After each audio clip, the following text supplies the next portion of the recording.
दुसरं काय, एक तुम्ही सांगितलं आर्थिक अडचण येऊ शकते. ओके, दुसरं काय होऊ शकतं? बसा, जागेची उपलब्धता ही अडचण येऊ शकते. बरोबर. तिसरी सांगा अडचण. म्हणजे एक आर्थिक अडचण, जागा नसणं ही दुसरी अडचण. तिसरी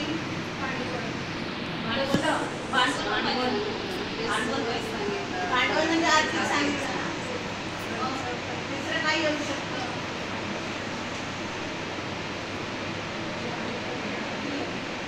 सांगा पटकन कोणीतरी. एवढे लोक बिझनेस करतात. वेळ पण पाहिजे. मार्केट नाही, मार्केट मिळायला पाहिजे. बरोबर. तिसरा आणि चौथा वेळ मिळायला पाहिजे.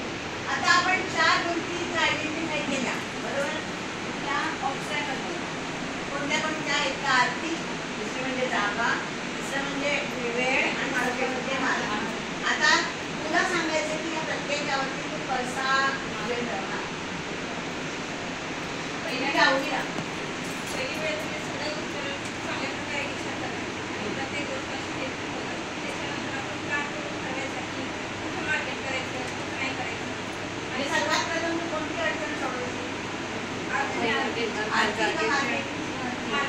मार्केट.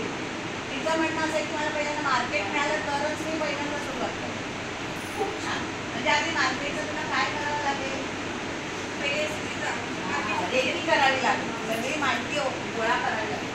आणि त्याच्यात तुला काय ठरवावं लागेल? सांगा बरं, काय ठरवावं लागेल? तुम्ही जर शिकल्या 10 वस्तू, तिथे कोणता बिझनेस करू शकतो किंवा आपले कोणत्या गोष्टीचं मार्केटिंग जास्त होऊ शकेल, त्याचं ती हे करू शकेल. ओके, आता आपण मार्केटबद्दल बोलू. तर मार्केटिंग कसं करू शकेल याच्या मदतीला. त्यानंतर तू त्याच्या मार्केटिंगमध्ये तू आणखी कोणाची मदत करू शकशील का?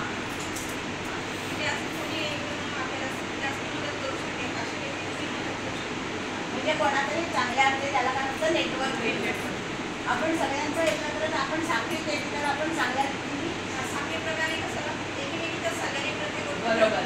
म्हणजे मार्केटिंगच्या प्रश्नासाठी मी प्लॅनिंग केलं. दुसरा कोणता? बस. आता दुसरा तुमच्याकडे कोणता प्रश्न आहे?